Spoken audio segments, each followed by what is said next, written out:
What is going on, guys? Welcome in today's video on how to download the game RimWorld on your PC. So if you buy games at Steam, it can get really expensive, especially the latest ones. Plus downloading from random websites can lead to viruses, and nobody wants that. But don't worry, in this video I will show you how to download this game without overspending and keeping your PC safe.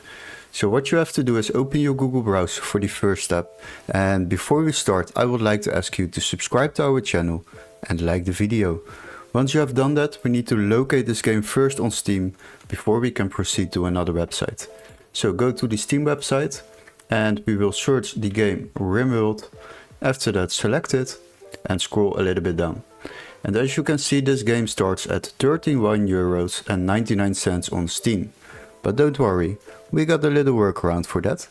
What you need to do is basically go to the link in the video description where it says find game here, and you will be redirected to this website. Now the next step is to click on the game, so search for the game RimWorld, and once you have done that, this game will be searched up. And as you can see, we can select games here on the left side. Now the next step is to sort by price lowest first. And once you have done that, and you will find one which can be activated in your country, because this text needs to be marked green, you can select it.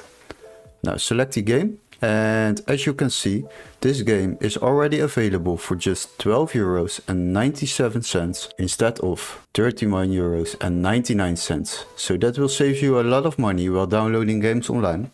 And if you have decided to buy this game, then you can buy it for just €12.97, and you will receive a activation key or a Steam account completely legit to download this game on your PC through Steam. So if you want to play this game, just purchase it, and once you have done that, you are able to add it to your game library. Hopefully this video was helpful. Don't forget to like and subscribe, and we would love to see you in our next tutorial.